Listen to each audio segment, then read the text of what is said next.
Today, I decided to ask AI what it thought a productive fly would be. So productive, it could be banned. And this is what it came up with. And apparently, it's a killer fly pattern. So I decided to tie it. We'll start off with a matte black bead along with a curved nymph hook. Secure some black thread before snipping our excess free. At which point, we'll grab some lead-free wire to help secure our bead in place. Securing it tightly in place before helicoptering the excess free. At which point, we'll grab some gold wire, snip a small section free,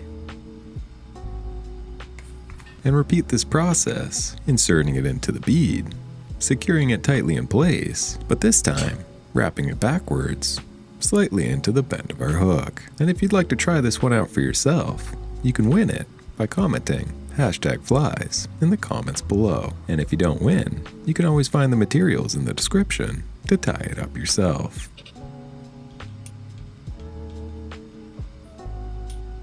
With this complete, we'll begin to wrap it forward in close touching spirals, creating a bit of a hot spot at the back of our fly, and continuing to do so until we reach our thread.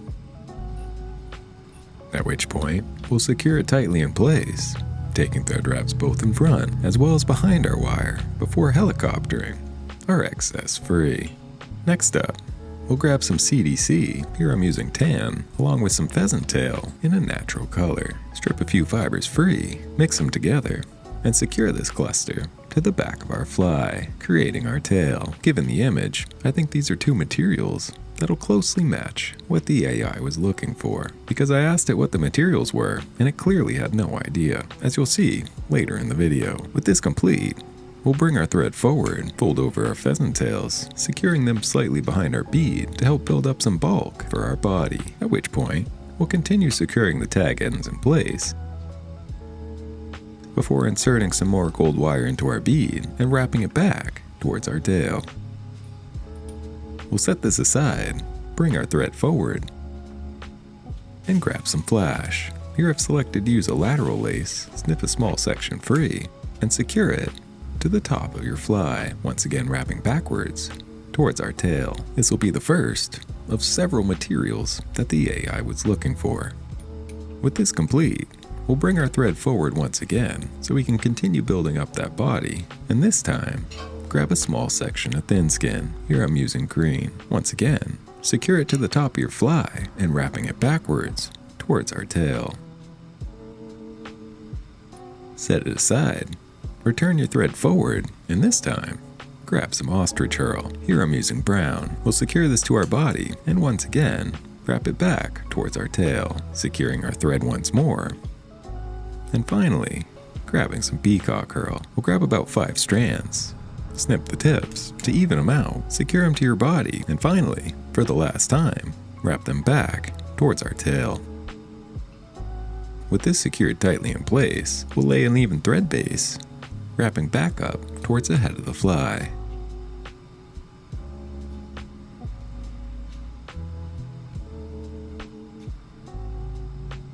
Before grabbing our peacock herl, twisting them up so they bunch all together, and wrapping it forward in close touching spirals, continuing the cord up the peacock herl as needed so it stays clustered together. This will help add some durability to our peacock body.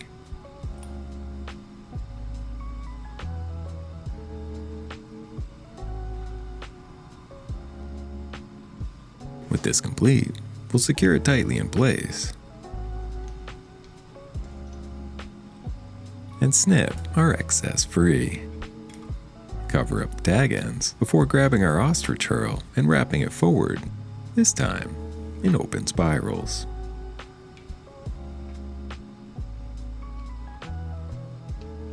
Secure it tightly in place, taking thread wraps both in front as well as behind and snipping the excess free. We'll then wet our fingers, brushing the ostrich herl in a downward motion to get it out of the way, grabbing our thin skin and folding it over the top. We'll hold this tightly in place, using our thread to secure it just in front of our peacock herl as well as the ostrich. We'll snip the excess free before grabbing our lateral lace, folding it over the top and securing it in place.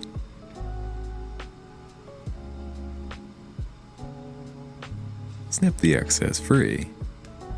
And finally, to finish off this body section, we'll grab our gold wire and wrap it over the top of everything in open spirals, taking care to trap as little fibers underneath as possible. You can help prevent this by wiggling the strand back and forth, as well as using your fingers to brush any excess out of the way, and we'll continue to do so until we reach our thread.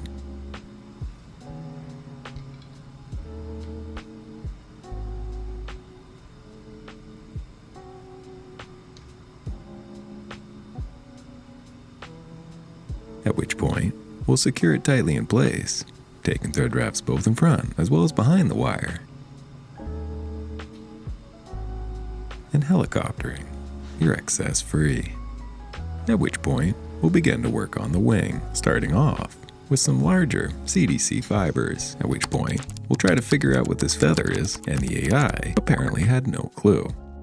In fact, it didn't even know the pattern had a wing, only a wing case. So instead of using this make-believe feather, I decided to go with something a little more practical, that I might fish on a pattern like this, and grab some mallard flanks. Here, I'm using some that I dyed in a tan color. We'll grab a couple of them, strip off the excess, and lay it flat over the top, securing it tightly in place, and wrapping it backwards just in front of the body.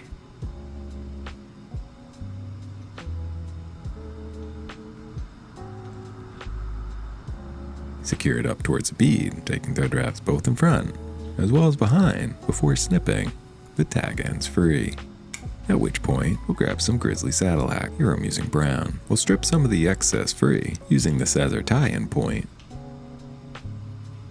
Snip the excess free before hackling it just in front of our wing, and continuing to do so in close touching spirals, building up quite a bulk as we work towards our bead, brushing the fibers backwards as we go to prevent from trapping any.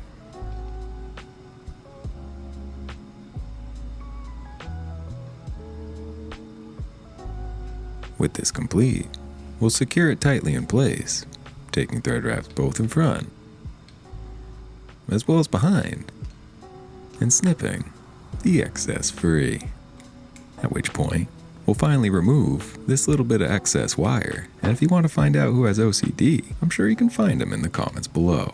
And this is an odd little fly pattern that AI thinks you should add to your fly box. I'm not quite sure where you'll find that unique feather, but there are other options if you wanted to give it a more wet fly-like look. Either way, it's an interesting pattern that I'm sure would catch a few fish. So thank you for watching, subscribe for more, and I'll see you in the next one.